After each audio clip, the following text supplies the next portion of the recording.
नमस्कार, मैं अनीता चौधरी और न्यूज़ अड्डा इंडिया पर आप सभी का स्वागत है। जय भारत, जय हिंद। देखिए, बिहार की हालत दिन पर दिन बद से बदतर होते जा रहे हैं।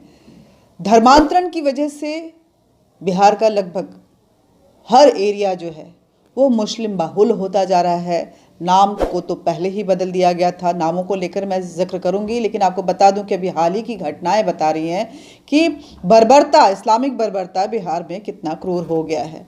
कुछ दिन पहले हमने देखा था कि एक महिला ने धर्म परिवर्तन से इनकार किया तो उसके हाथ और उसके बर्स्ट पार्ट काट दिए गए थे, उसके आगे की छाती काट दी गई थी और उस महिला की मौत हो गई थी। अभी हाल ही में एक इंस्पेक्टर की भी मौत हुई, जो धर्म परिवर्तन से जिसने इनकार किया, इसकी वजह से उसको इस्लाम कबूलने से इनकार करने की वजह से उसकी हत्या कर दी गई।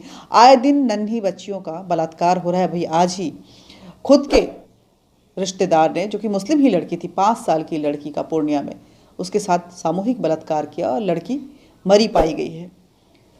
उसको खेतों में दबा दिया गया था। उसके खुद के चाचा कहें, मामा कहें, उसने उस लड़की का बलात्कार किया। उसके साथ उसके 2 साथी और थे और उसके बाद लड़की को मार करके उसको खेत में गाड़ दिया। और ये बिहार की पूर्णिया की घटना है। आपको बता दें कि गैंगरेप के बाद मर्डर कर दिया गया उस बच्ची का, जो 5 साल की थी। जो बॉडी रिकवर की है उसमें वो सेमी नेकेड पाया गया है और उसको खेतों में गाड़ दिया गया है। खुद का चाचा, जिसका नाम कौसर आलम था, उसने ऐसा काम किया है। और धर्मांतरण को लेकर के आप अगर हम बात करें तो पूर्णिया, अररिया, दरभंगा, कटिहार, ये सारे वो एरिया हैं जो अब मिनी पाकिस्तान होते जा रहे हैं। वहाँ इस्लाम का बोलबाला चल रहा है। वहाँ इस्लामिक झंडे आए दिन देखे जाते हैं, अल्लाहू अकबर के नारे लगते हैं। कोई भी अगर वहाँ जाकर हिंदुत्व और भारतीयता की बात करता है तो उसको उसका खामियाजा भुगतना पड़ता है। और इन सब को शह दे रहे हैं नीतीश कुमार। जी हाँ, मैं उसी नीतीश कुमार की बात कर रही हूँ जिन्होंने एक बार कहा था कि किसी ने पूछा कि बख्तियारपुर का नाम बदला जाएगा क्या, क्योंकि फिर से अपने पौराणिक शौर्य को याद करते हुए शहरों ने, आक्रांताओं ने जिन शहरों के नाम अपने नाम पे बदल दिए थे उसको बदला जा रहा है। तब नीतीश कुमार ने कहा था कि वो हमारी जन्मस्थली है और बख्तियारपुर का नाम नहीं बदला जाएगा। अब ऐसे कई इलाके हैं बिहार में जिनके नाम बदलने की ज़रूरत है, लेकिन नीतीश कुमार नहीं बदलना चाहते हैं। बिहार के होने से के नाते, बिहार से मैं हूँ इसलिए खासा लगाव है और अपने बिहार को इस बर्बर तरीके से बर्बाद होता देख रही हूँ तो और भी दिल को दुख पहुँचता है। हालांकि बिहार से माइग्रेट करके दिल्ली पहुँची हुई हूँ, लेकिन बिहारियों को लेकर के हमेशा एक हे दृष्टि रखा जाता है और उसकी वजह ये नेता हैं जो आ तो जाते हैं सत्ता में, लेकिन बिहार के शौर्य को नहीं याद रखना चाहते। बिहार के शौर्य को धीरे धीरे मिटाकर उसमें इस्लामिक शौर्य और मिक्स कल्चर के नाम पर, गंगा जमनी तहजीब के नाम पर बिहार की अपनी संस्कृति, अपनी सभ्यता, अपने जो बलशाली उसका मिजाज था, उसको खत्म करते जा रहे हैं। लेकिन नामों को लेकर के एक बार फिर सुप्रीम कोर्ट में एक याचिका दाखिल की गई है। याचिका अश्विनी उपाध्याय ने दाखिल की है और क्योंकि इस याचिका में 1000 ऐसे शहरों के नाम बताए गए हैं पूरे देश से जिसके नाम बदलने की जरूरत है, क्योंकि आक्रांताओं ने इसके नाम बदलकर कुछ और नाम रख दिया था। इसलिए अब ये ज़रूरी हो गया है कि जिन्होंने भारत के उस संस्कृति को खत्म करने की कोशिश की है उसको फिर से जागृत किया जाए। मैंने सुप्रीम कोर्ट में पीआईएल फाइल किया है कि केंद्र सरकार एक रीनेमिंग कमीशन बनाए और पूरे देश में जो आक्रांताओं के नाम पे मोहल्ले हैं, आक्रांताओं के नाम पे सड़कें हैं, आक्रांताओं के नाम पे जो शहर हैं, आक्रांताओं के नाम पे जो जिले हैं, आक्रांताओं के नाम पे जो तहसीलें बनी हुई हैं, उनका असली नाम, वास्तव में उनका क्या नाम था, उसको वो आइडेंटिफाई करे और फिर सरकारें उस नाम को बदले। इसलिए मैंने पीआईएल फाइल किया है कि एक सरकार तत्काल एक रीनेमिंग कमीशन बनाए। आज भी नालंदा में बख्तियारपुर चल रहा है, जबकि बख्तियार ने ही वहां पे नालंदा को जलाया था। गजप्रस्थ को गाजी ने लूटा और उसके नाम पे यहां गाजियाबाद चल रहा है। फिरोज के नाम पे चल रहा है, वो लुटेरा था, हत्यारा था।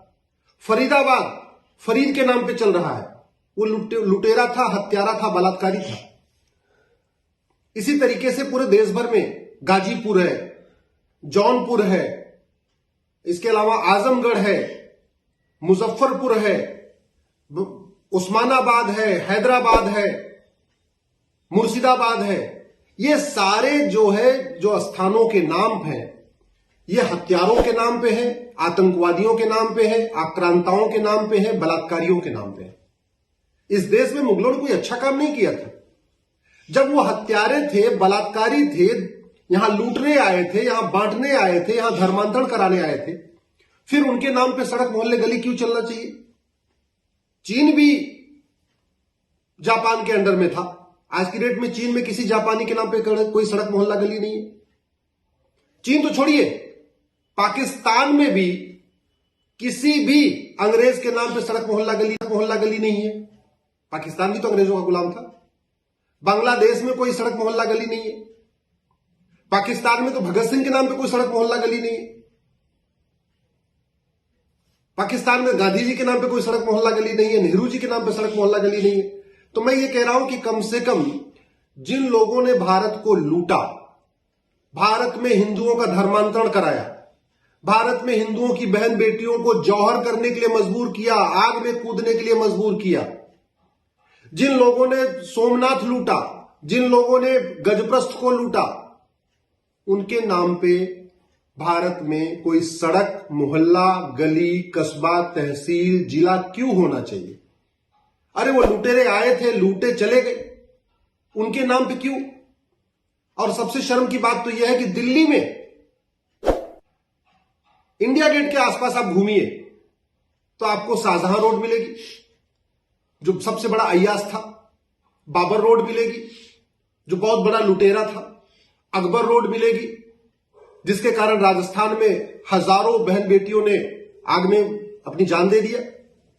औरंगजेब लेन मिलेगी, तुगलक लेन मिलेगी, लोधी रोड मिलेगी। ये क्या चल रहा है?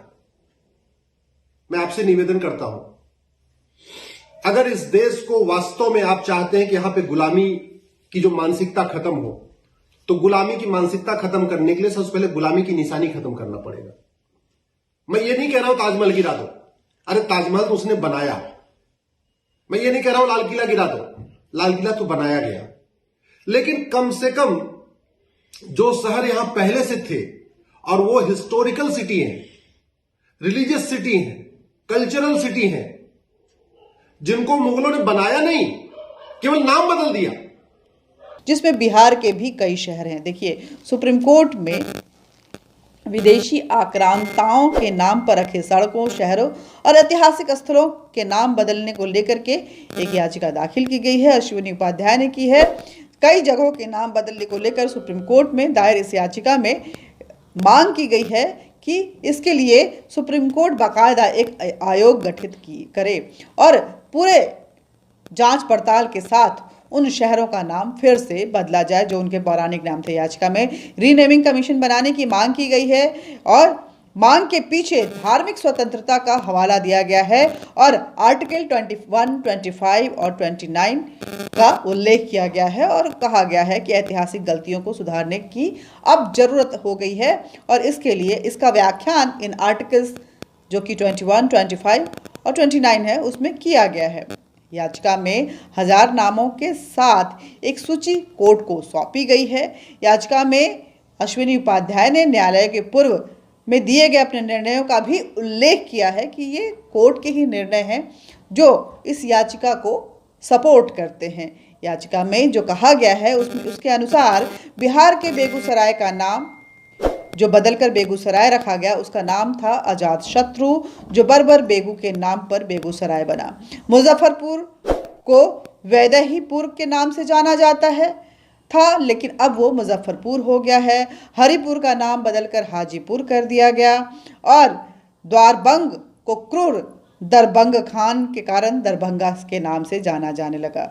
नालंदा जिले को जलाने वाले बख्तियार के नाम पर बख्तियारपुर है और पटना के पास बख्तियारपुर शहर यही नीतीश कुमार की जन्मस्थली है। जिसका नाम वो नहीं बदलना चाहते हैं। वो बख्तियार खिलजी को अपना पूर्वज मानते हैं, अपने बाप दादा मानते हैं। इसके अलावा उन्होंने याचिका में बिहार शरीफ और जमालपुर जैसे शहरों का भी उल्लेख किया है। और अगर हम देखें तो भारत के कई अन्य शहरों की बात अगर करें तो उसमें जो नाम है अहमदाबाद है, होशंगाबाद है, दौलताबाद है, औरंगाबाद है, उस्मानाबाद है, गाज़ियाबाद है, फिरोज़ाबाद है, फरीदाबाद है, गाज़ीपुर, जौनपुर, आजमगढ़ जैसे स्थान शामिल हैं। इसके अलावा भी हम देखें तो हज़ार ऐसे लिस्ट दिए गए हैं। पिछले ही दिनों में राष्ट्रपति भवन में स्थित मुगल गार्डन का नाम बदलकर जब अमृत उद्यान किया गया तो पूरे देश में इसको लेकर के खुशी की लहर हुई थी और ऐसा लगा कि देश अब धीरे धीरे उन आक्रांताओं को जो अपनी छाप यहाँ छोड़ करके झूठी कहानी बना करके झूठे इतिहास भारत के लोगों को पढ़ाने की कोशिश की जा रही है, वो धीरे धीरे अब विलुप्त हो जाएगा। उसी की कड़ी में अश्विनी उपाध्याय की ये याचिका भी एक कदम मानी जा रही है। हालांकि दिल्ली में अब भी कई जगह ऐसे नाम हैं जो मुगल आक्रांताओं के नाम पर हैं। दिल्ली में ही Babar road, Akbar road, Jahangir road, Aurangzeb road, Tughlaq road जैसे सड़कों का नाम भी है जिसे बदलने की ज़रूरत है। हालांकि लखनऊ को बदलने की जो तैयारी है, लखनऊ का नाम बदलने की तैयारी वो शुरू हो गई है। लक्ष्मण का ये नगर था, कौशल प्रांत का ये भाग था और लक्ष्मणपुर से लखनपुर से तब ये जाना जाता था। फिर से उसी नाम को वहाँ पे लखनऊ को जानने के लिए, बदलने के लिए ये जो प्रस्ताव हैं वो दे दिए गए हैं। ऐतिहासिक स्थलों के नाम बदलने के लिए कई कदम उठाने की भी मांग इस याचिका में की गई है। लेकिन क्या आपको पता है कि ये प्रोसेस इतना जटिल होगा और कोर्ट पर जिस तरह से वामपंथ या यूं कहें कि मैकाले की वो शिक्षा पद्धति जिस तरह से कोर्ट के जजों के दिमाग पर हावी है, कहीं ना कहीं इसको लेकर के एक बार फिर राजनीति शुरू हो जाएगी।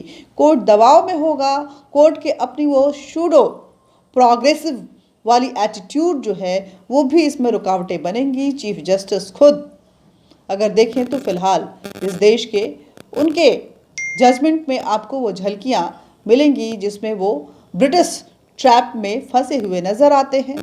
लेकिन ये भारत है, भारत एक नई करवट ले रहा है, अपने इतिहास को बदलने की पूरी तैयारी कर चुका है। ऐसे में ये जो ब्रिटिशर्स की गुलामी वाली जंजीरों वाली मानसिकता जो है, वो पढ़ाई पद्धति जो है वो कितने दिन तक टिकी रहेगी या इन याचिकाओं के सामने धीरे धीरे धराशायी हो जाएगी, ये तो वक्त बताएगा। लेकिन एक बात साफ है कि लोगों में जागरूकता आ गई है और मुगल आक्रांता थे, वो कभी भारत पे शासन नहीं किए थे, वो युद्ध लड़ रहे थे और युद्ध में लड़ते हुए अपनी साजिशों और अपने गंदी नियत और रणनीति के तहत वो भारत के इतिहास को मिटाने की कोशिश कर रहे थे। लेकिन जैसे बाबरी गया और राम जन्मभूमि आया, वैसे मथुरा में ईदगाह की जगह पर कृष्ण जन्म भी के लिए मंदिर भी बनेगा।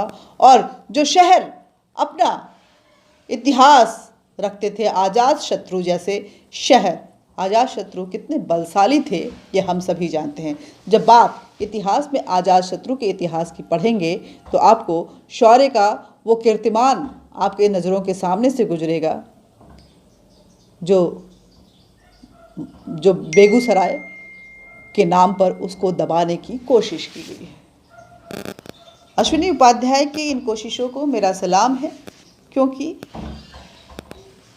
कोई भी देश अपनी संस्कृति, अपनी सभ्यता के साथ अपनी पहचान को कायम रखेगा, तभी इतिहास के पन्नों में उसके ऐतिहासिक सुगंध जो है वो खुशबू की तरह चारों ओर फैलेंगे। और उसके लिए ज़रूरी है कि जिन शौर्य को, जिन मजबूती को, जिन खूबसूरत संस्कृति को, जिन बहादुरी की गाथाओं को इतिहास को पन्नों में दबाया गया है, उसको नेस्तो नाबूद करते हुए उसकी पहचान ही खत्म कर दी जाए। जय हिंद, जय भारत। हमारा ये वीडियो आपको कैसा लगा कमेंट बॉक्स में ज़रूर लिखिएगा। वीडियो को ज़्यादा से ज़्यादा शेयर कीजिएगा। न्यूज़ अड्डा इंडिया को ज़्यादा से ज़्यादा सब्सक्राइब कीजिए और बेल बटन दबा दीजिएगा ताकि नोटिफिकेशन आप तक पहुंचता रहे।